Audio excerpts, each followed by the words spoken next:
నాంపల్లి అగ్ని ప్రమాద ఘటనపై ఫైర్ డీజీ విక్రమ్ సింగ్ మాన్ మహా టీవీతో మాట్లాడారు. ఈ ప్రమాదంలో ఇప్పటివరకు 5 మృతదేహాలను గుర్తించి ఉస్మానియా ఆసుపత్రికి తరలించినట్లు తెలిపారు. సెల్లార్ను పార్కింగ్కు మాత్రమే వాడాలన్న నిబంధనను తొంగలో తొక్కి అక్కడ ఫర్నిచర్ మెటీరియల్, రెగ్జిన్, ప్రమాదకరమైన కెమికల్స్ నిల్వ చేయడం వల్లే మంటలు అదుపులోకి రాలేదని పేర్కొన్నారు. భవనం లోపల మెట్ల మార్గంలో కూడా సామాన్లు నింపడంతో బయటకు వచ్చే దారి మూసుకుపోయిందని, దీంతో లోపల ఉన్నవారు ప్రాణాలు కోల్పోయారని అన్నారు. నిబంధనలు ఉల్లంఘించిన భవన యజమానులు, షాపు ఓనర్లపై కఠిన చర్యలు తీసుకుంటామంటున్న ఫైర్ డీజీ విక్రమ్ సింగ్ మాన్తో మా ప్రతినిధి Durgesh face to face.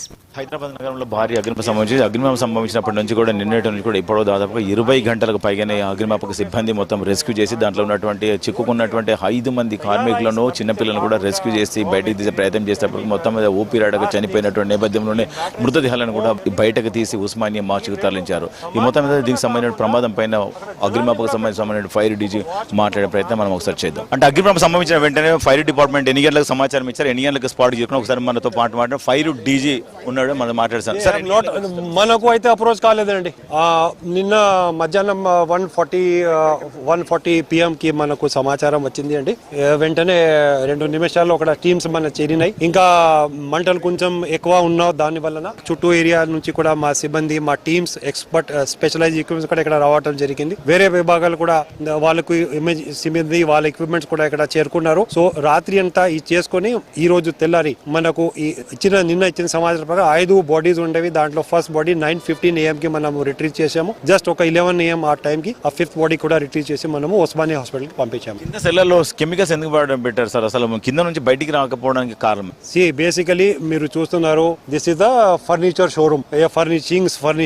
Furniture showroom వాళ్ళు బయట పెట్టుకున్నారు, ఈ రాసి పెట్టుకున్నారు. గ్రౌండ్ ఫ్లోర్ ఉంది, పైన 4 స్టోరీస్ కూడా ఉన్నాయి, కింద బేస్మెంట్స్ ఉన్నాయి. బేస్మెంట్స్ అనేది ఒకటే ఉద్దేశం అంటే basements is meant only for parking of vehicles. ప్రభుత్వం ఎందుకు ఇది ఏర్పాటు చేస్తున్నారు అంటే బేస్మెంట్ ది, బికాస్ బయట స్థలం లేదు, చాలా ఇది క్రౌడెడ్ గా ఉంది, బేస్మెంట్ ప్రొవిజన్ పెట్టుకున్నారు. కానీ ఇక్కడ ఈ కేసులో చూస్తే మొత్తం ఆ 2 బేస్మెంట్ లో కంప్లీట్ గా ఈ ఫర్నిచర్ మెటీరియల్, దాన్ని సంబంధించిన తయారు చేయడానికి కెమికల్స్, రా మెటీరియల్స్, ప్లాస్టిక్స్, అదెసివ్స్, గ్లూస్ ఇవన్నీ పెట్టుకున్నారు. మెట్రెసెస్ కూడా ఈ మన ఫోమ్ మెట్రెసెస్ అది కూడా పెట్టుకున్నారు. That is extremely dangerous and toxic chemical. దాని వలన ఈ మంటలు చాలా వరకు ఇంక్రీజ్ అయినాయండి.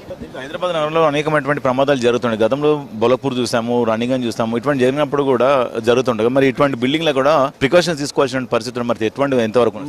మనము రెగ్యులర్ గా అందరికి విజ్ఞప్తి ఇస్తున్నాము. ఇప్పుడు కూడా అందరికి మేము విజ్ఞప్తి చేస్తామండి. మీకు కమర్షియల్ బిల్డింగ్ కానీ, మీకు ఇటువంటి ఈ ఎస్టాబ్లిష్మెంట్ కానీ, మీకు రెసిడెన్షియల్ కానీ ఏదైనా ఉంటే మీకు కట్టడానికి మీరు మాకు అప్రోచ్ అవ్వండి. You please apply to fire department so that we can come to know what is the thing. మన టీం ఇక్కడ విజిట్ చేస్తారు, మొత్తం పరీక్ష చేస్తారు, ఇన్స్పెక్ట్ చేస్తారు, దానికోసం లైసెన్స్ ఇస్తారు, దాంట్లో dos and don'ts guidelines ఇస్తారు. కానీ చాలా మంది మన వైపు రావడం లేదు, బిల్డింగ్ కట్టేస్తున్నారు. This people they have never approach the fire department. చర్యలు తీసుకోవచ్చు బిల్డింగ్ ఓనర్ పై.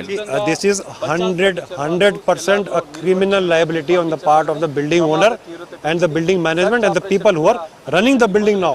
ఏదో అక్కడ ఫర్నిచర్ షోరూమ్ పెట్టుకున్నారు, 100% వాళ్ళే బాధ్యత. ఎందుకంటే కింద బేస్మెంట్స్ టోటల్ ఇల్లీగల్ గా ఈ సామాన్ పెట్టడం, దాని పైన ఈ జనాల్ని, లేడీని, పిల్లల్ని, ఇద్దరు చిన్న పిల్లల్ని కూడా అక్కడ రూమ్ ఇచ్చేసి అక్కడ పెట్టడం, this is total gross violation and prosecution will be taken against that. Thank you. మొత్తం ఏదైతే బిల్డింగ్ ఏదైతే నిర్మించారో బిల్డింగ్ సంబంధించిన స్ట్రక్చర్ అంతా చూసుకుంటే కింద గ్రౌండ్ ఫ్లోర్ ఏదైతే సెల్లార్ 1, సెల్లార్ 2 ఏదైతే ఉన్నదో ఆ సెల్లార్లు కేవలం పార్కింగ్ కోసం పెట్టుకోవాల్సిన పరిస్థితి ఉంటుంది. ఈ పార్కింగ్ అంతా పెట్టుకోకుండా మనం ఇదే బిల్డింగ్ ఈ పార్కింగ్ కింద పెట్టకుండా అక్కడ కింద ఏదైతే సెల్లార్లు ఉన్నాయో అంతా కూడా కెమికల్ సంబంధించినటువంటి మెటీరియల్, కెమికల్ సంబంధించినటువంటి ఫోమ్, మనం ఆల్రెడీ చెప్పాము, లెదర్ కానీ, రబ్బర్ కానీ, ఫోమ్ సంబంధించిన బెడ్లు కానీ, ఇవన్నీ ప్లాస్టిక్ ఐటమ్స్ కానీ, ఇవన్నీ హట్టముట్ట ఇవన్నీ కూడా కింద పెట్టడంతో, అట్టపెట్టలతో సహా అన్ని కూడా రూమ్లలో పెట్టడము, సెల్లారు -1, -2లో భారీగా పెట్టడము, లాక్ వేయడము, ఇవన్నీ కూడా ఇబ్బందులకు గురైనటువంటి పరిస్థితి. అక్కడ నుంచి ఉన్న చిక్కుకున్న వారందరూ కూడా బయటకు రాలేకపోయిన పరిస్థితి అయితే ఉన్నది.